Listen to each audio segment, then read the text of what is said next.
Hello and welcome to Sports Updates on Trust TV. I am Emmanuel Fashimi. We have a lot of stories making rounds in the world of sports for you, and let's not forget that it is the week for sports journalists all over the world. And I will be having Isaac Omididi joining me all the way from Niger State to actually deal with all of the stories we have this evening. And first, we will be going straight to athletics, where the World Championship trials has started in earnest in Benin City, that is in Samuel Ogbemudia Stadium right there, and a lot of big names will be taking part in these World Athletics Championship qualifiers to Budapest. And we have the likes of Rutu Soro, who will be coming down, Godson Brume, Ese Brume. All of them will be taking part in this World Athletics Championship qualifiers to Budapest come next month. And Benin, Samuel Ogbemudia Stadium has been the place chosen by the AFN, that is the Athletics Federation of Nigeria, to host these trials. Isaac, welcome on the show. Our athletes will be burning the tracks and other sports in Benin City just to get those that will join the likes of Toby Amuso. We also take part in these qualifiers, though they already have that qualification tag from the World Athletics Federation, but they need to qualify from their own national body, and which AFN has moved this event to Benin City. Well, good evening, Emmanuel, and good evening to the viewers out there. It's a good one to prepare very well, and I'm happy that they took the preparatory stuff to Benin, considering the fact that that is one of the stadiums with good tracks, one of the stadiums with good facilities for other sporting events apart from football, even though the pitch is also very good for football. So it's good to test them on pitches where they can excel, on pitches where they would be able to get the best out of themselves. And, you know, it's attracting the best of the best. And why is it so? Because it's a qualifier for the World Championship. So no matter your name, no matter how big you are, if you want to qualify for the next World Championship, you have to come back here and showcase your talent. You have to come back here and compete. And I will not be surprised if I see new names coming up in different games that represent Nigeria at the World Athletics Championship. Remember, that has been the tradition.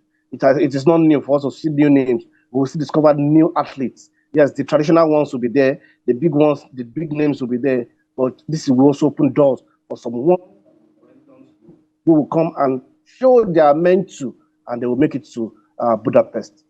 The already known ones will be coming down. I actually slug it out with those ones that are not known yet. Let's not forget the likes of Favor Philly will also be joining this fray. In fact, a lot of athletes, foreign athletes, will be coming down to Benin City to actually slug it out with the home base athletes, and probably we might just see surprises, new names joining the already athletes that have qualified. The likes of Chukwebuka and the Kwechi also will be there. And let's move away from that story and head straight to the NBBF, where NBBF has announced the national tryout for teams, that is for the D Tigers as it stands right now, because we have the story that D Tigers, the team that we know, the regulars, wants to boycott this the tournament, that is the Afro Basketball tournament for the women. But right now, NBBF has swung into action by opening up a national trial that will be happening in 2 cities, that is in Abuja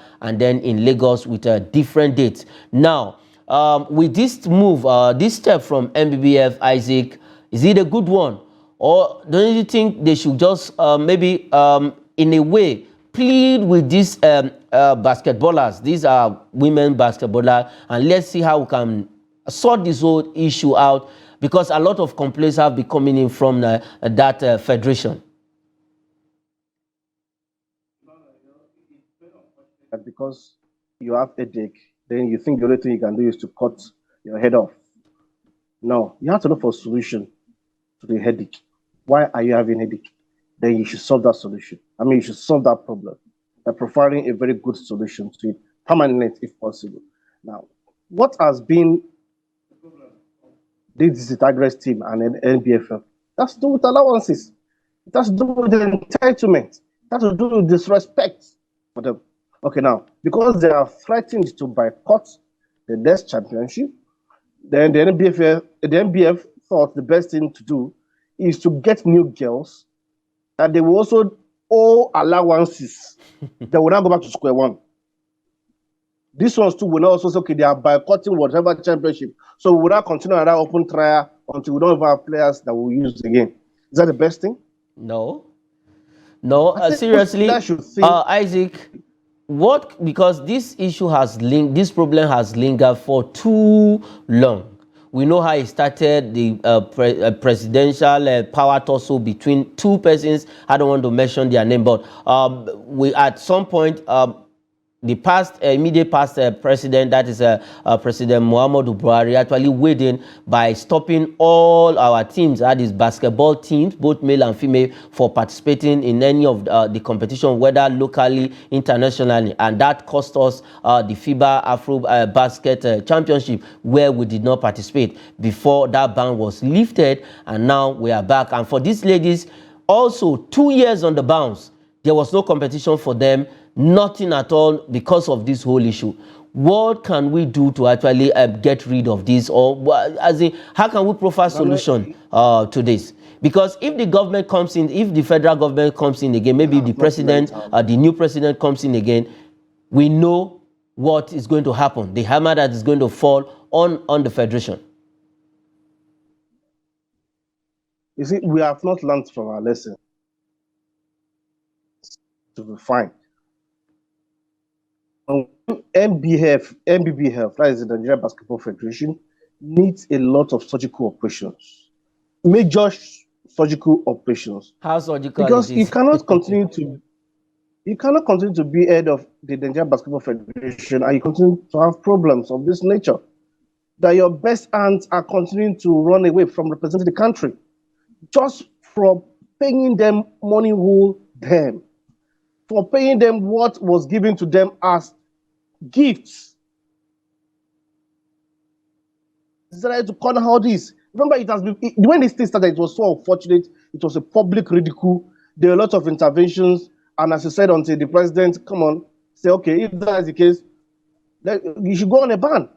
And after this ban has been lifted, we have failed to still resolve this. So is it until when the sport is completely scrapped? Personal interest, ego is killing us. And I hope that it will not kill us the more. The step that the NBBF is trying to take. Okay, you hope that personal interest and ego don't kill us the more, because we just need to find a lasting solution to this whole lingering problem with the NBBF, because it's not looking good. And the painful part of it is that it is the Tigress, that is the women's team, that is suffering the whole power tussle and what have you in the NBBF. Like I said, it's going to be coming up in 2 centers, 3 centers thereabout. 2 in MKO Abiola National Stadium here in Nigeria, then Lagos, and then the other trials will be coming up in the United States of America.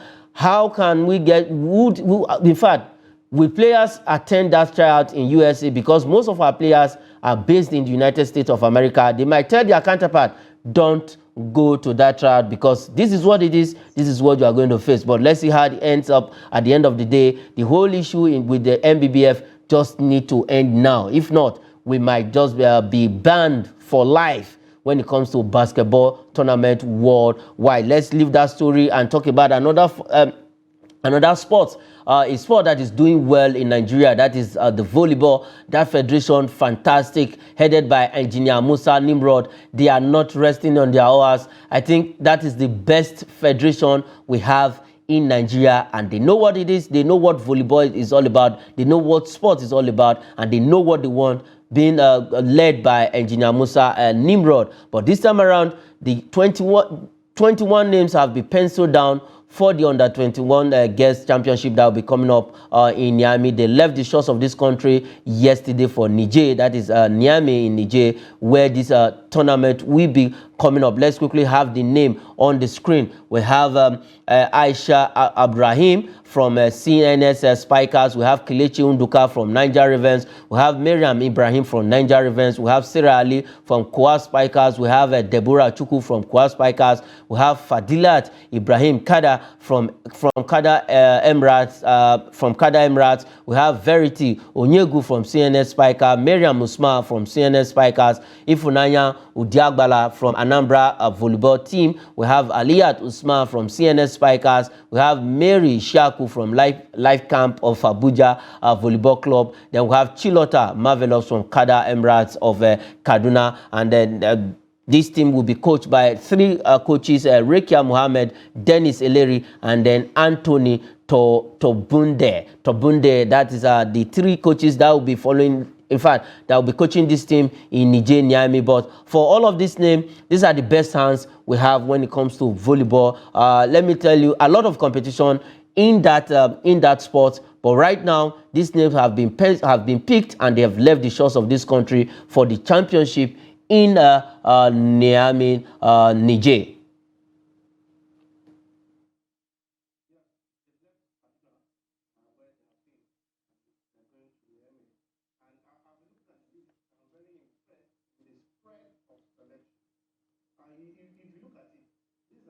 The clubs that are doing volleyball in Nigeria, they have even players with the senior national team for volleyball, and now still going back to the same clubs and the same academies to have young ones that can play at the under 21 under 21 level. That has been a very great one. So I'm not surprised. The volleyball management and the volleyball federation has been doing enough for these players to be exposed. Remember, they have a lot of competitions. This federation has a lot of competitions, and a lot of players have been participating, and they have seen a lot of players. I can tell you that if they want to select another set of players, they will still get another set of national players that are also very good to represent this country. And I'm very impressed. As you said, the volleyball federation, I don't know how they're doing it, but they're getting so many things right. I hope other federations can copy from them, and we'll be able to we're able to tap a lot of talent in this country, because if you look at that federation, another federation that is doing well is the Cricket Federation of Nigeria. But Volleyball Federation of Nigeria, the NBBF, stands out in all of the federation because of what they are doing. Like Isaac, you said, they are actually getting in fact, they are getting it right with their competition, with the organization.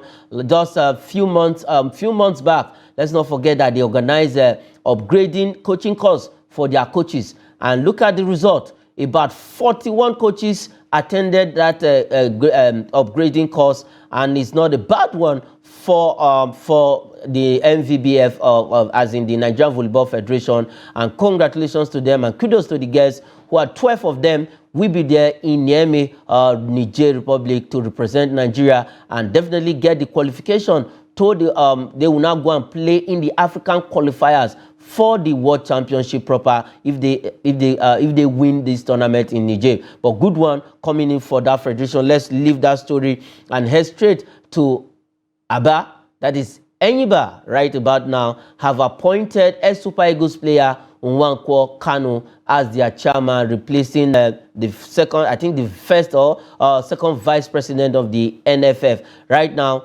Kanu Nwankwo will be the chairman of Enyiba FC, the champions of the Nigerian Professional Football League. But from next season, it's going to be Nigerian Premier League. For Kanu Nwankwo this time around, we have 2 ex-Super Eagles players in that, let me say, in that team right now, Isaac Omedije. Well, congratulations to Kanu Nwankwo. I don't know why I'm about his appointment, and not because I don't want INC to go. INC have done enough. He has been there for about 22 or 23 years. So for us to have served for that long period, you have done well. It's time to go. And don't forget, INC also achieved a lot as the chairman of Enyimba. The reason why I was skeptical, or I am skeptical of Kanu's appointment, is because there are a lot of politics in this game. Our ex-internationals are aware of this politics. A lot of politics of the game in Nigeria. a lot of politics of the game on the continent of Africa. And I don't know if IRC himself has been able to pass even to other board members the experiences of how these politics are being played. He needs to play them and play them well. If not, he will not succeed. When I mean politics, I don't mean something done illegally. No. There are things you must follow up. There are places you must pick up. If not, nothing will be done for your club. But congratulations to Kano. We have always clamored that our ex-internationals should be engaged in administration, in management, and in coaching. Let's see how this will turn out well for the people. Yeah, congratulations to Kanu Anko, and then for Eniba actually getting this man on their side. Somebody was asking a question that Kanu is from Imo State, and then why is he now being appointed as the chairman of Eniba FC? But that question is made for Eniba FC because they know what they saw in him. They know his qualities. That is why they went for Kanu Anko to become their chairman right about now. But good one. He's just an opener for all our ex-Super Eagles players to actually pick up this job, at least just one position, either as a coach, administrator, or what have you, as a scout or an agent, but just make sure all your word of experience don't die with you. And that is what the likes of Kanu Anko, Finidi George, Emmanuel Amunike, Austin Ogwevon, and a lot of them, that is what they are doing right now. They shouldn't just hide. They shouldn't just die with their talent, with their experience, with their exposure. Let them help us out and see how we can make our football an enviable one all over the world. And let's move away from that stories and head straight back to Europe, where Bekistas are keen on getting the services of Joe Aribo. I think this is an escape route for Joe Aribo from Start Ate. Escape route indeed, because I'm very sure that when Joe was making the move from Rangers to Southampton, he never thought that he would become a bench warmer. Not just a bench warmer, but a player that eventually will not even make match, a match day squad. That was how bad it became at a point for him at Southampton. But the question is, move? Because if you have asked so many people and if you have asked so many other pundits, they will tell you that even moving from Rangers to Southampton is a good move for him. So he should not see it as another way for him to make a wrong move. Because if Bekistas happens to be a club, yes, they are playing on the continent, they are playing in Europe, but is that a big deal? Would that suit his game? But I think if he is going to remain at Southampton, is he going to be in the plans of the new manager that will be taking over at Southampton? That is very important for him to know. But if he's not going to be, I think a move to Bekistas. Okay, it's not going to be a bad move, but for the likes of Paul Onuachu is also suffering in that team. Now, if the two of them goes out of that team at the same time, what is the implication for Southampton, and what side of it is for both of them? Well, I don't think Southampton was going to lose anything because both of them didn't have any great impact for Southampton before they went to relegation last season. So Southampton will definitely be building. They remember they've already have a new manager in place. So they're also bringing in players that will be able to bring them back to the Premier League. And that will be their major focus. So if the manager thinks any of these players will not be able to do that for them, then the only thing they can do is to get them out of the club, sell them, make their money back, and get in players that can solve their problems. So let's hope that the aim of Southampton, which is to return on the first attempt from the Championship to the NPFL, to the EPL, will work out well. It will work out well. Well, we want to see our Super Eagles player playing in the NPL, that is Nigerian Premier League. They didn't just play in Europe. And quickly, before we go on the show, let's take this a very important story. It's also in basketball, where we've lost the African ticket to Cote d'Ivoire. We played 3 games, we lost 2, and we won 1. Now, it's not looking too good for when it comes to basketball in Nigeria right about now. It's not just looking too good for us.